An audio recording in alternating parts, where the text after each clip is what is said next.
aqui para a nossa primeira tela. Como vocês podem observar, se você já está com o seu PDF na mão, a gente tem a introdução da Era Napoleônica e aqui nós temos nessa tela o golpe de 18 de Brumário, no qual a alta burguesia francesa, com o apoio dos militares, obviamente com o apoio de Napoleão Bonaparte, deram um golpe de Estado no diretório, transformando a República Francesa no consulado.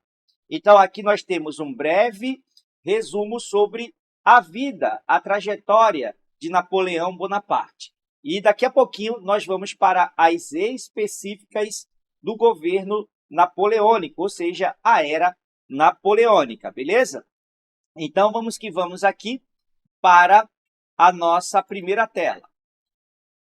Napoleão Bonaparte e o golpe de 18 de Brumário, que levou ao poder, simbolizaram a necessidade da alta burguesia em trazer a ordem militar para consolidar as ideias liberais da Revolução Francesa, utilizando a estratégia de que a melhor defesa é o ataque. Os exércitos napoleônicos espalharam o liberalismo por toda a Europa, praticamente toda a Europa. Então, você vai ter, na Era Napoleônica, um governo autoritário na França, mas que as abomináveis ideias francesas, as ideias liberais francesas, principalmente no aspecto político e civil, se espalharão pela Europa. E esse vai ser o legado de Napoleão Bonaparte na Europa a partir de 1799. Ou seja, as ideias liberais francesas elas vão influenciar as burguesias, né, as classes sociais, seja a classe trabalhadora, seja a classe burguesa, elas serão influenciadas por essas ideias liberais francesas, principalmente no que diz respeito à meritocracia, porque na Europa Central ainda havia aqueles reinos absolutistas, onde as pessoas não eram vistas, não eram classificadas, as oportunidades não chegavam de acordo com a sua capacidade individual. Tudo era visto de maneira coletiva, ou seja, uma sociedade que predominava ainda, né, no princípio da desigualdade jurídica. Então, um dos aspectos das ideias liberais francesas era o princípio da igualdade jurídica, e isso vai se espalhar pela Europa. Então, nós temos um pouco de contradição do governo napoleônico, né, pessoal? Você tem ali um político autoritário na França, que fez muita coisa bacana para a França em si, né? Mas também ele espalha as ideias liberais burguesas, beleza? Então, vamos que vamos aqui. As origens de Napoleão, então, bem rapidamente, Napoleão Bonaparte, que nasceu em Córcega, no ano aí, nasceu em Córcega em 15 de agosto de 1769, membro de uma família que possuía o título da pequena nobreza. Cursou escola militar, tornando-se oficial de artilharia. Olha a galera aí, os futuros prepes de artilharia, tem aí como, né, referência o Napoleão Bonaparte. Início da Revolução Francesa. Os oficiais franceses, vindos da nobreza, fugiram diante da Revolução. Fugiram para a Áustria fazer a contra-revolução. Então, isso abriu vagas no oficialato a jovens militares dispostos a apoiar a burguesia. Ou seja, ser oficial general era muito difícil para quem era da pequena nobreza, imagina para quem não era nobre. Por quê? Porque esses cargos eles eram distribuídos apenas aos membros do segundo estado, ou seja, da nobreza aristocrática francesa. Então, quando ocorre a Revolução, quando é criada, por exemplo, a Declaração dos Direitos do Homem e do Cidadão, os cidadãos franceses serão medidos, classificados de acordo com a sua capacidade individual. Então, o Napoleão Bonaparte teve essa chance, ok? Bom, Napoleão construiu boas relações políticas, sendo amigo do irmão do líder jacobino Robespierre. Em 1793, comandou a defesa da cidade de Toulon, ameaçado pelas forças contra-revolucionárias. O sucesso militar permitiu sua promoção a general com apenas 24 anos. Então, vejo aí, né, que situação bacana na vida do Napoleão. A queda dos jacobinos, a galera aí que já assistiu às nossas aulas de Revolução Francesa já sabe o que significa isso aqui, né, o que representa o Clube dos Jacobinos, levou à sua prisão, mas ele logo foi convocado pelo Diretório para conter as revoltas em Paris. Enviado para lutar no exterior, venceu os austríacos na campanha da Itália em 1796, assinando posteriormente o Tratado do Campo Fórmio. Ocupou o Egito em 1798 e derrotou os turcos na Síria. Na campanha do Egito, Napoleão teve vitórias e derrotas. Dentre as derrotas, destaca-se a sofrida para o almirante inglês Nelson na famosa Batalha de Trafalgar, quando Napoleão perdeu a batalha marítima para os ingleses. Retornou à França como herói e encontrou o país abalado pela corrupção e anarquia do Diretório. Com apoio de líderes da alta burguesia, tornou-se a 2 membros do governo, junto com o Salles e o Roger Dux. Os três, na verdade, deram o golpe do 18 de Brumário. Então, nessa página, nós temos o que, pessoal? Nós temos o governo do consulado, 1799 a 1804, o governo do consulado de Napoleão Bonaparte, e do Salles e do Dux. Mas vamos ver o que Napoleão faz durante esse consulado. Vamos lá. O diretório deu lugar ao consulado, formado por 3 cônsules, Napoleão, Salles e Dux. Em 1800, na Constituição do ano 8º, essa forma de poder foi instituída oficialmente. Em 1802, na Constituição do ano 10, Napoleão tornou-se o primeiro cônsul. E em 1804, cônsul vitalício. Com a Constituição do ano 12, a principal medida desse período foi o Código Civil Napoleônico. Então, a galera aí que vai fazer a SpaceX, mas também que pretende fazer vestibular, você tem aqui essa informação, essa observação como importante pra caramba. O Código Civil Napoleônico de 1804 reafirmou as conquistas burguesas da Declaração dos Direitos de 1789, ou seja, o princípio da liberdade, o princípio da propriedade, o princípio da vida, da segurança, por exemplo, foram mantidos na era napoleônica, beleza? Então, quais são os 3 princípios da natureza humana? A vida, a liberdade e a propriedade. Então, isso foi preservado pelo Código Civil Napoleônico.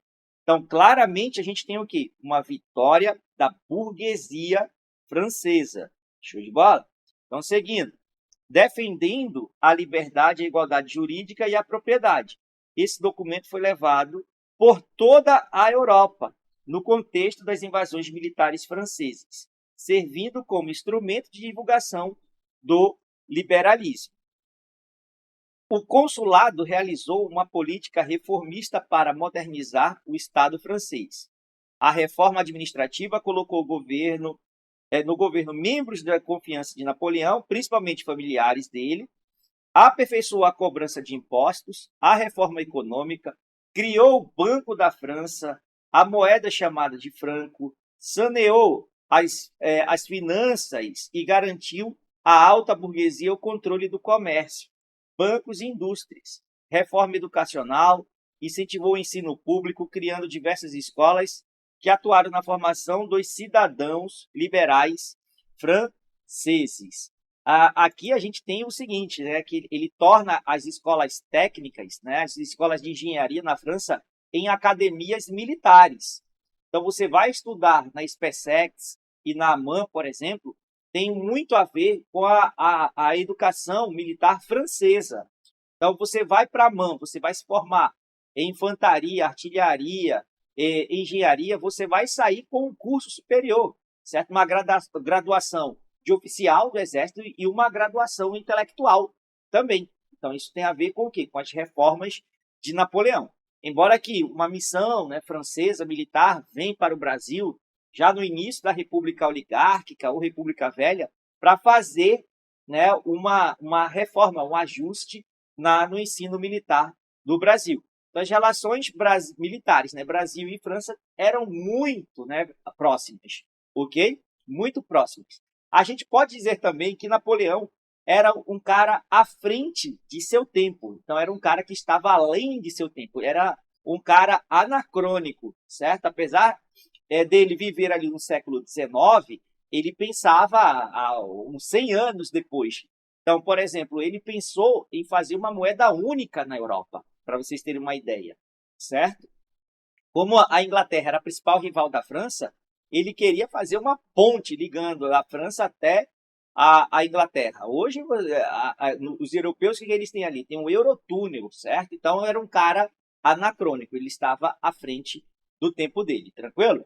Então, vamos seguindo aqui.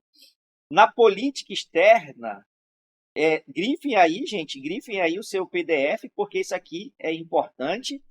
Na política externa, Napoleão percebeu a importância política da Igreja, reaproximou-se do Papa Pio VI e, por meio da Concordata de 1801, na qual o governo protegia o clero e garantia o catolicismo em troca do direito de nomear os bispos. Também derrotou a segunda coligação antifrancesa. Controlou diversas regiões, como a Itália, a Espanha e a Suíça, e Holanda, e restabeleceu a escravidão nas colônias francesas. Então, isso aqui é o seguinte, galera. Lá na Convenção Jacobina, os jacobinos, o que eles fizeram? Eles aboliram a escravidão nas colônias francesas, em 1793, 1794. Então, isso deu o quê? Deu uma abertura para iniciar o processo de independência no Haiti, sendo liderados pelos escravos do Haiti, ok?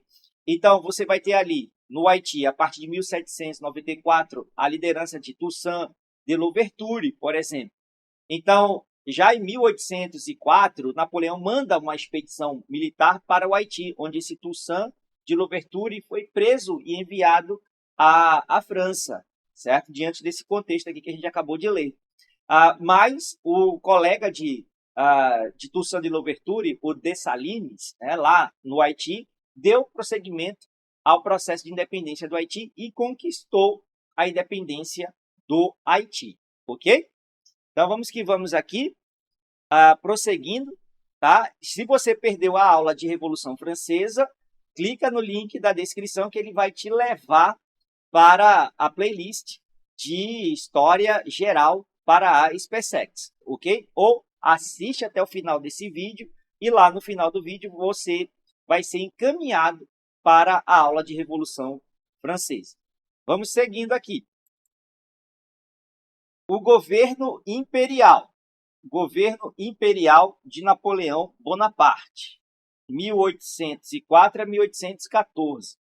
Um plebiscito restaurou a monarquia e Bonaparte tornou-se Napoleão I. Plebiscito, para quem não sabe, significa escolha do povo. O voto era censitário. Então, somente quem tinha renda podia votar. Então, esses cidadãos políticos da França, ou seja, a burguesia, claro, tá, aprovou que Napoleão se tornasse imperador dos franceses. O objetivo era anular os movimentos favoráveis à dinastia dos Bourbons, família do falecido rei Luís XVI, e Napoleão, apesar de convidar o Papa, colocou a coroa em sua cabeça, demonstrando não submeter-se à Igreja. Muito embora que ele permite que a Igreja Católica retorne à França, tá? Mas a Igreja vai ser subordinada ao Estado. As principais características iniciais desse período. Bom, a gente vai falar aqui muito de guerra, tá? Só guerra, mas eu vou destacar aqui as informações importantes para SpaceX. As guerras externas, vitória sobre a terceira coligação, formada pela Inglaterra, Áustria, Rússia e Suécia, com destaque para o apoio da Espanha e a derrota para a Inglaterra na Batalha Naval de Trafalgar, como nós falamos antes. A derrota para o almirante Nelson. Esse cara, o Nelson, é um herói lá na Inglaterra. Confederação do Reno. Com o apoio dos príncipes alemães, Napoleão dissolveu o Sacro Império Romano Germânico. aquele fundado pelo Papa Leão X, né, pelo Papa Leão, vamos só chamar ele de Leão, Papa Leão e o Carlos Magno, que haviam fundado, né, o Sacro Império Romano Germânico, ok? Então, ele é dissolvido por Napoleão, com a ajuda dos príncipes alemães. Então, o antigo Sacro Império Romano Germânico se tornou Confederação do Reno. Já já eu mostro para vocês no mapa. O bloqueio continental de 1806, proibição napoleônica do comércio europeu com a Inglaterra. O objetivo era enfraquecer economicamente os ingleses. Qual é a repercussão disso para a história do Brasil? A repercussão disso é a vinda da família real portuguesa para o Brasil, porque ela não aceitou participar, a coroa não aceita participar do bloqueio continental. Dentro desse contexto, venceu a Quarta Coligação, 1806, 1807, nas batalhas de Lena, Eylau e Friedland. A Quinta Coligação, Inglaterra e Áustria, 1809, exigindo respeito ao bloqueio. Essa decisão ocorreu após a derrota de Napoleão na Batalha de Trafalgar contra os ingleses. Napoleão decidiu enfraquecer economicamente o inimigo e tentar a invasão. O caso é o seguinte, pessoal. Essa maneira, né? Esse ponto do bloqueio continental criado em 1806, Napoleão e a alta burguesia francesa, eles tinham a ideia de que vamos impedir o comércio da Inglaterra com o continente europeu, assim, né, a Inglaterra será prejudicada, vai perder um amplo mercado consumidor. Bom, o problema foi que a indústria francesa ela não foi capaz de atender à demanda, ou seja, a procura por produtos industrializados, que era, né, dominado ali pela indústria inglesa, certo?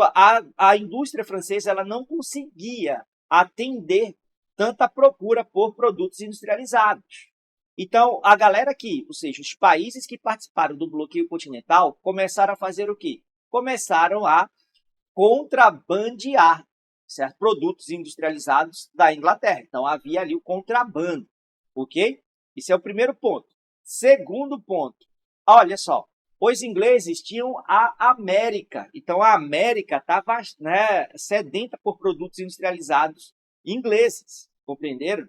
E, principalmente, quando Napoleão invade a Espanha, que a gente vai ver logo em seguida, Napoleão invade a Espanha, isso deu uma brecha para o início dos processos de independência da América Espanhola, na América do Sul, na América Central, como o México. Então, os colonos, né, principalmente os criollos, né, a elite branca nascida na América Espanhola, essa elite vai fazer contatos comerciais de forma clandestina, né, com os ingleses. Então, os ingleses tinham mercado na América Espanhola. E na América Portuguesa? Lembra que a gente falou que a família real portuguesa vem para o Brasil em 1808, por causa do bloqueio continental? Perfeito. O que Dom João, príncipe regente, faz ao chegar em Salvador? Ele abriu os portos do Brasil às nações amigas. E o país que foi mais privilegiado, ora, foi a Inglaterra. Ok? Então, você tem aí, certo, a consequência do bloqueio continental. A indústria francesa ainda era fraca, tá? A primeira revolução industrial se iniciou na Inglaterra. O que a gente está falando aqui de 1808, já tinha aí a indústria francesa, a mecanização da indústria francesa já havia ocorrido há 40 anos, ok? Há 40 anos, vamos dizer assim. Comparando a indústria inglesa com a indústria francesa, a indústria inglesa estava há 40 anos luz à frente da indústria francesa. Show de bola?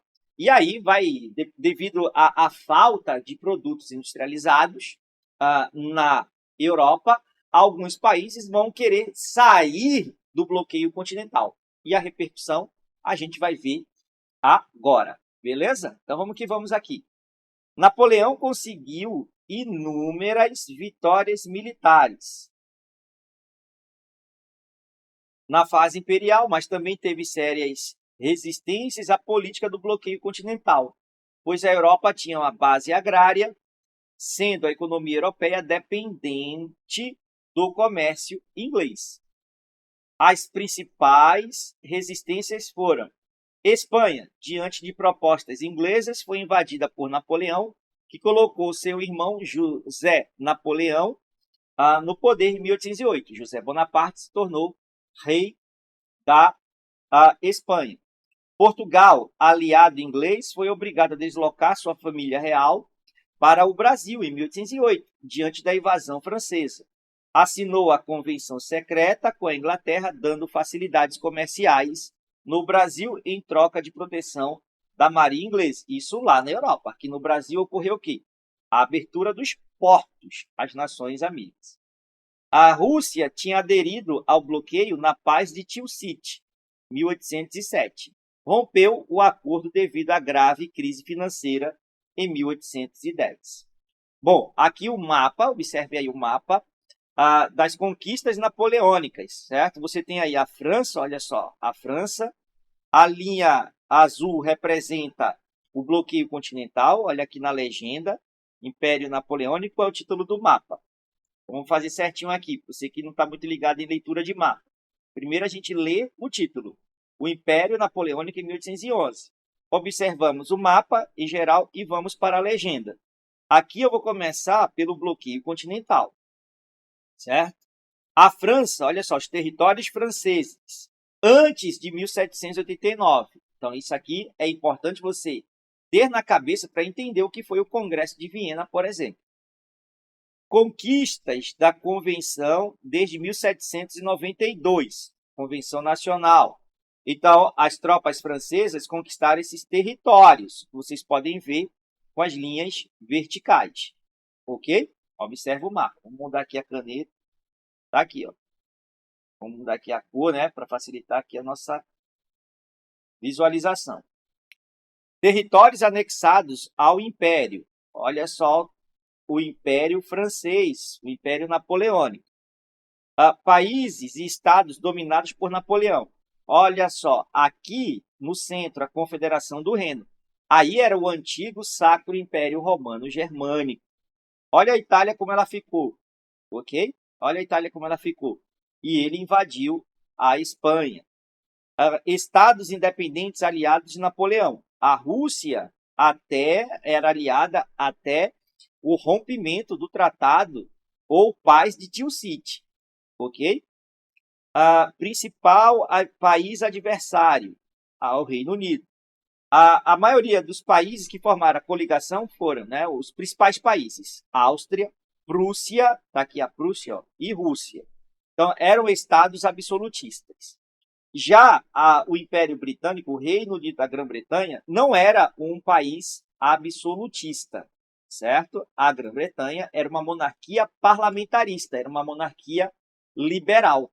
Agora, por que diachos a Inglaterra era contra a França, já que a França estava passando por uma revolução liberal e o Napoleão, quando consolida a revolução dos interesses ingleses, ainda adotou uma proposta liberal.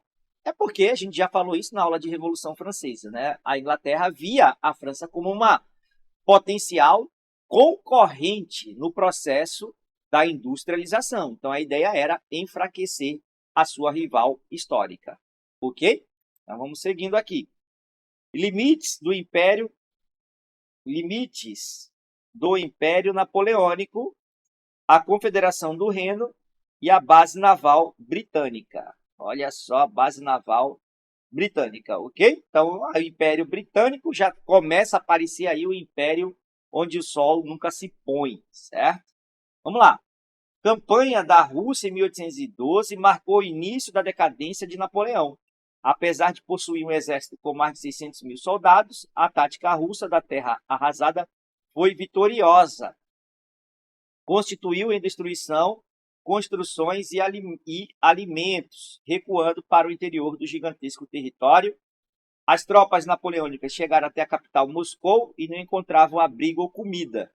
Os ataques, em forma de guerrilha, as deserções e o rigoroso inverno dizimaram os franceses.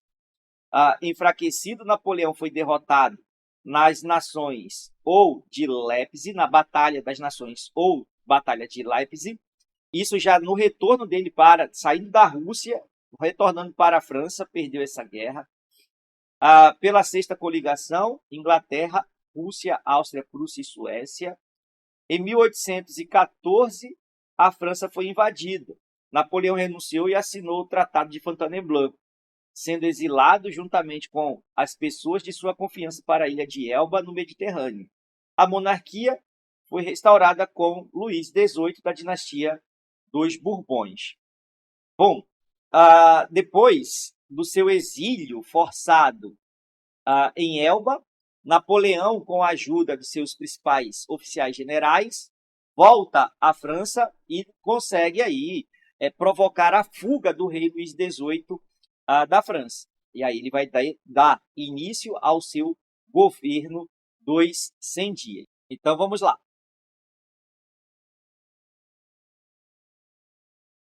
Menos de um ano depois, Napoleão voltou à França, aclamado pelo povo e pelos soldados. O rei Luís XVIII teve que fugir, as forças antifrancesas reorganizaram-se. O exército napoleônico partiu para o ataque e foi derrotado pela 7ª coligação na Batalha de Waterloo, em 18 de junho de 1815, na Bélgica. Derrotado definitivamente, Napoleão foi exilado na ilha de Santa Helena, no Atlântico Sul, onde ficou até a morte em 1821. Deixa eu contar uma história aí. É o seguinte, ele caiu do poder definitivamente em 1815, aí foi para a ilha de Santa Helena, lá no Atlântico. Aqui no Brasil, em 1817, com a família real portuguesa no Brasil, o Brasil foi elevado, por exemplo, à categoria de reino de 1815. Em 1815 foi elevado à categoria de reino para participar do Congresso de Viena, isso que está aqui na tela, que a gente vai falar agora. Então, a coroa portuguesa no Brasil, ela cobrava bastante impostos, principalmente das províncias nordestinas. E lá no Nordeste, em Pernambuco, que já havia ali um sentimento anti-lusitano, né, um sentimento xenofóbico, né, contra os portugueses ali que dominavam o comércio de Pernambuco, os mascates, por exemplo, os chamados mascates, aqueles comerciantes portugueses, os marinheiros, como os nativos pernambucanos chamavam os portugueses, então a rivalidade era muito intensa. E aí os pernambucanos, em 1817, fizeram uma revolução de caráter emancipacionista, liderando Pernambuco e algumas províncias nordestinas para declarar a independência do Nordeste. Por exemplo, Ceará também. E aí o que acontece, né? Os pernambucanos, eles tiveram uma ideia de querer resgatar, né, o Napoleão da ilha de Santa Helena e levá-lo para Pernambuco para liderar a Revolução Pernambucana. Ok? Então, só que isso só ficou no papel, não fizeram, né, não concretizaram esse plano e Napoleão morreu em 1821. E os pernambucanos da Revolução Pernambucana foram derrotados pelas tropas de Dom João VI. Dom João VI, agora sim, né, o rei do Brasil, Portugal e Algarves. Tá? Sua coroação foi em 1816, após a morte da mãe dele, Dona Maria I. Mas vamos que vamos aqui para o Congresso de Viena após a derrota definitiva de Napoleão. Ok? Então vamos lá, o Congresso de Viena. Reunidos em Viena, na Áustria, os líderes das nações europeias definiram o acordo da paz pós-derrota napoleônica. O objetivo era reorganizar o mapa político europeu, eliminando as influências francesas, as influências liberais francesas. Então a ideia era restaurar o absolutismo na Europa. Galera, é o seguinte, questões da era napoleônica, Congresso de Viena, na SpaceX. O que mais caiu na SpaceX nos últimos anos? Congresso de Viena, certo? Pouquíssimas questões de Revolução Francesa, tá? De era napoleônica. Era napoleônica. A Revolução Francesa tem questões. Mas a era napoleônica quase não tem, ok? Não tem. O que é que nós temos ali? O Congresso de Viena, ok? Mas olha só, a SpaceX é uma prova que está passando por transformações, por modificações. Então fique esperto. Não é porque nunca caiu a era napoleônica que eu não vou estudar. Está havendo um processo de mudança dessa prova, ok? Então fique esperto aí. O conteúdo de era napoleônica é importante. O conteúdo de Congresso de Viena é importante pra caramba.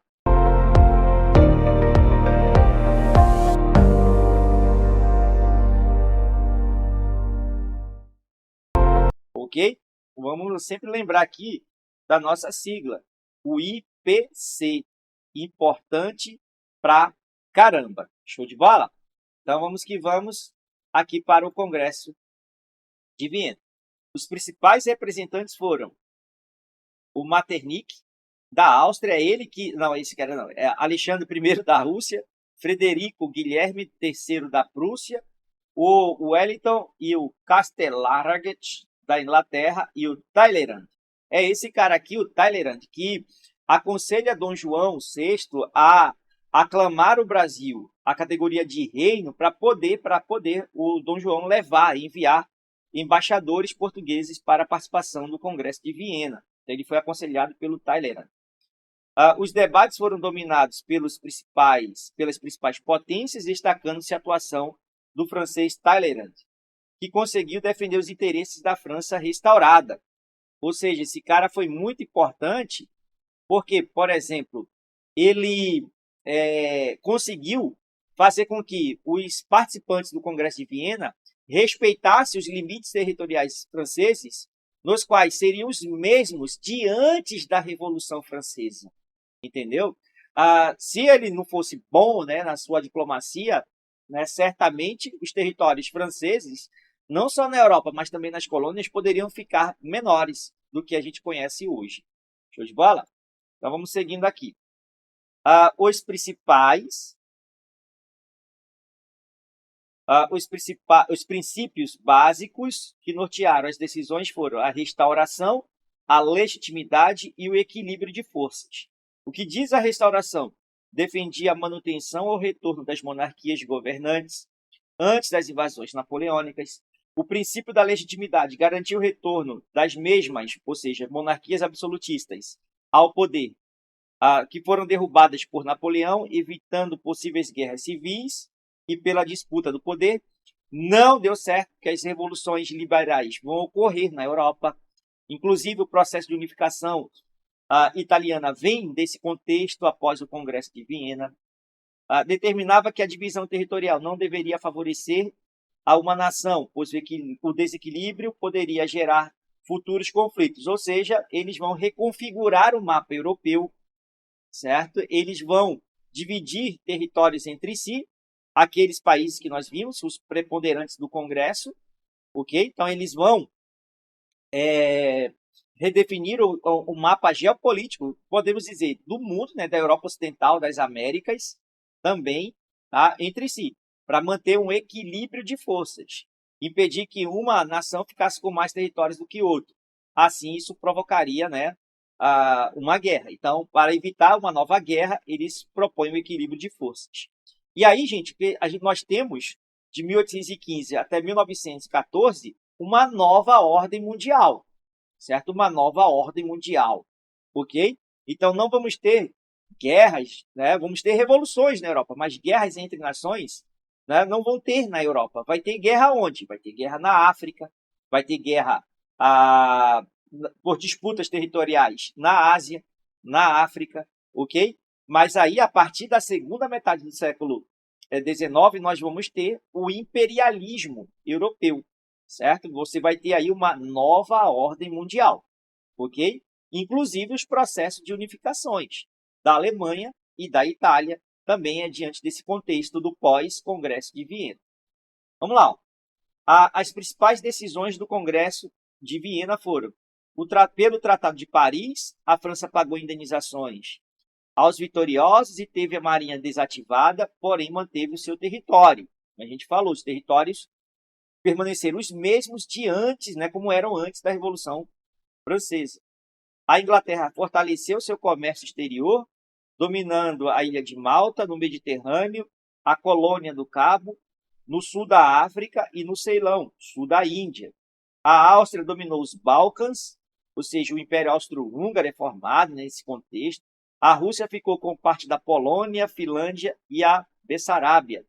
E a Prússia com parte da Saxônia, Westfália e Polônia.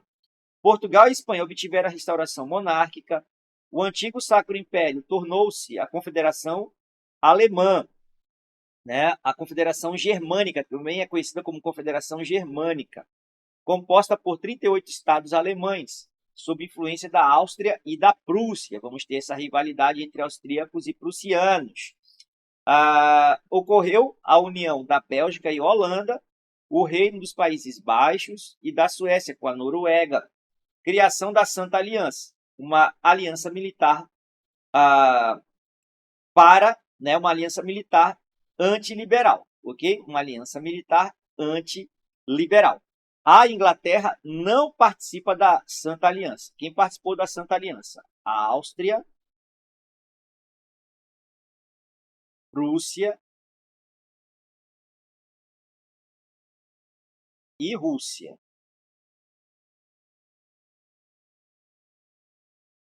Ok? E havia ali a pretensão de fazer a recolonização das Américas. Aí a Inglaterra não optou por essa participação. E aqui na observação, no estudo da história do Brasil, percebe-se que nessa época, para participar do Congresso de Viena, sem retornar a Portugal, Dom João elevou o Brasil à categoria de Reino Unido, de Portugal e Algarve. Santa Aliança, por sugestão do czar russo Alexandre I, foi formado um pacto militar de ajuda mútua entre as monarquias absolutistas, a chamada Santa Aliança. Baseado no princípio da intervenção militar, o objetivo era impedir movimentos revolucionários liberais, garantindo a preservação do absolutismo na Europa e do colonialismo na América. Os principais membros foram Áustria, Prússia e Rússia. A Inglaterra participou dos debates da Santa Aliança, mas não ratificou sua participação. A presença inglesa visando a manutenção do absolutismo atendia seus interesses industriais em dominar os mercados europeus. Olha só que essa Inglaterra era, ardilosa pra caramba, predominantemente agrários. A possibilidade de intervenção nas independências da América que abririam mais mercados aos ingleses afastou a Inglaterra deste pacto militar.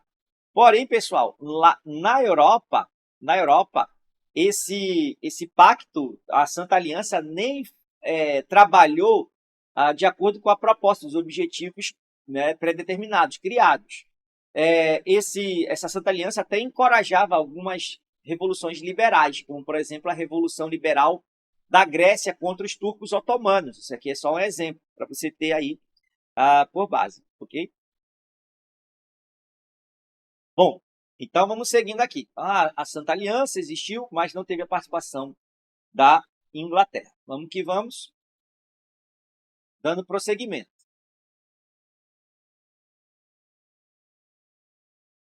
As duas intervenções bem-sucedidas mais famosas da Santa Aliança foram em Nápoles e na Espanha. Porém, o insucesso foi marcante na aliança militar, que não conseguiu intervir nas independências da América, protegidas pela Inglaterra e Estados Unidos. Aqui, Estados Unidos, já a gente fala sobre ele.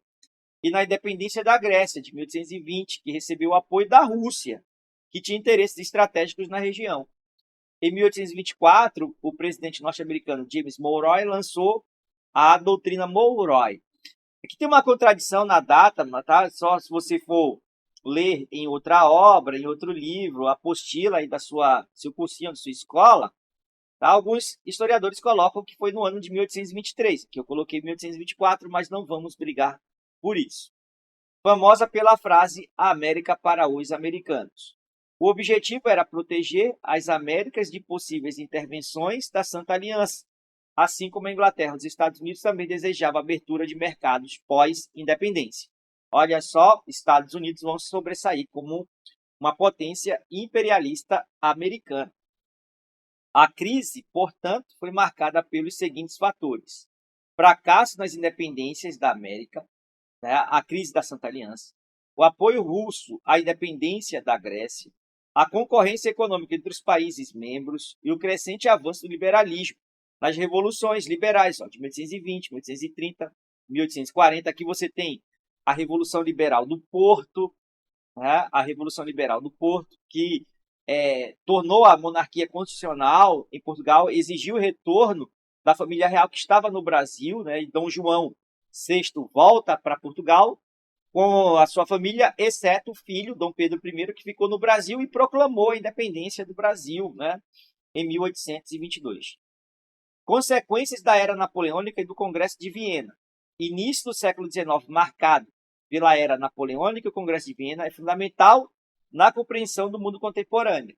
Dentre as principais consequências, podemos citar contribuição para a crise final do antigo regime, difundiu os ideais liberais e nacionalistas, base das revoluções liberais de 1820, 1830 e 1848, também chamada de Primavera dos Povos, a Revolução de 1848, contribuição para a consolidação do capitalismo, incentivou o movimento de independência nas Américas, originou a doutrina Monroe, do imperialismo norte-americano sobre as Américas.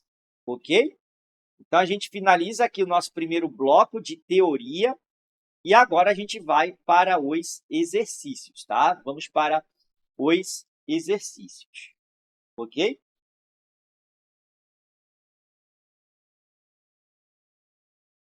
Você tem aí a primeira questão, galera. A primeira questão é só o seguinte.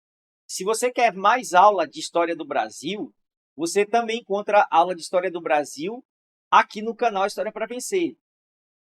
Procure dentro do nosso canal, vou deixar também na playlist aqui na descrição, a playlist de História do Brasil para os concursos da ESA e Colégio Naval. Então, ESA e Colégio Naval, as aulas que eu ministrei lá, que eu programei para o Colégio Naval e para a ESA de História do Brasil, também serve para você que vai fazer a prova da SpaceX. Eu uso muito questões de História do Brasil da SpaceX lá para a galera que vai fazer a ESA, por exemplo. Tá beleza? Então, a gente tem tudo aqui, tudo favorecendo aí a tua vida para você gabaritar a história nesse concurso da SpaceX. Mas vamos que vamos aqui para a nossa primeira questão. Procurando colocar em prática... Calma aí, galera, não foi... Travou não aqui, agora sim. Procurando colocar em prática a política de solidariedade esboçada no Congresso de Viena, Alexandre I propôs em 1815 a criação de uma organização militarizada, foi mal aí pelas interrogações, denominada Santa Aliança, entre as monarquias europeias tradicionais e cristãs. Participaram da Santa Aliança OA. Parece o texto, né, que eu estou produzindo aqui para vocês, igualzinho o texto, né, muito semelhante ao texto sobre o motivo da criação do Congresso de Viena. Então, a resposta correta, galera, dessa questão, o cara já faz de cabeça, né? Pô, os países da Santa Aliança, Áustria, Prússia e Rússia. Então, vamos colocar aqui a resposta, a letra C. Império da Rússia, Império Austríaco e o Reino da Prússia. Questão de número 2. No Congresso de Viena, em 1815, ficou decidida a restauração da monarquia absolutista. Essa volta ao poder das monarquias absolutistas provocou explosões revolucionárias em boa parte da Europa no decorrer do século XIX, dentre as quais pode-se citar olha só, a absolutismo provocou explosões, né? A volta das monarquias absolutistas e ela provocou explosões revolucionárias na Europa no decorrer do século XIX. Decorrer do século XIX. Então, vamos ter aqui, ó, Revolução Francesa, século XVIII. Unificação Italiana, é o século XIX.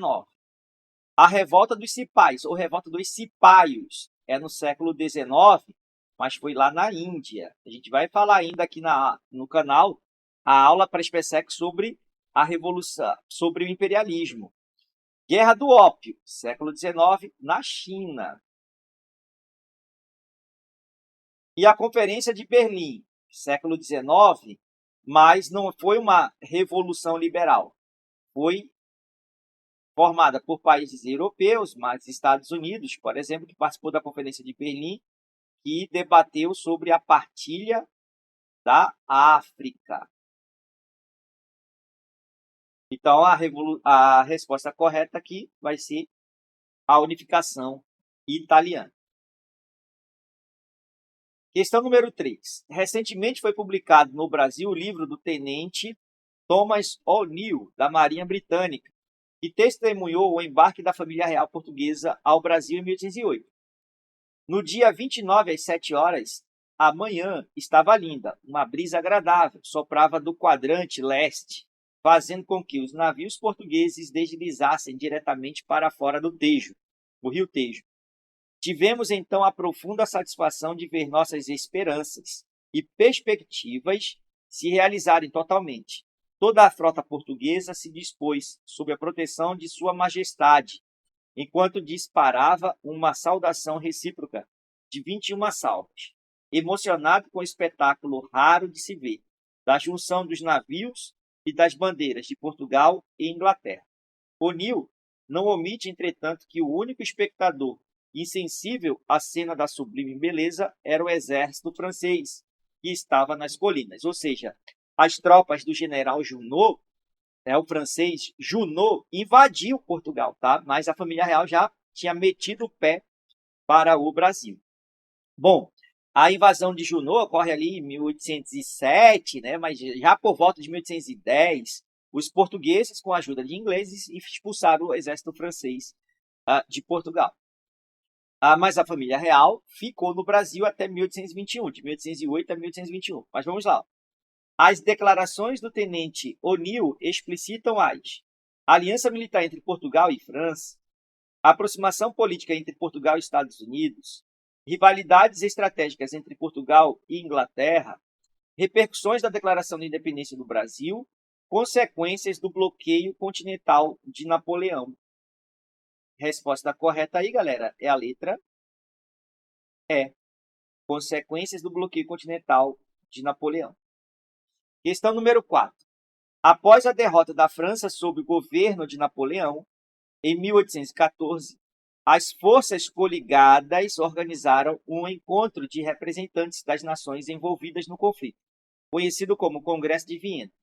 Esse encontro tinha por objetivo principal consolidar as conquistas da Revolução Francesa, pondo fim ao regime monárquico na França.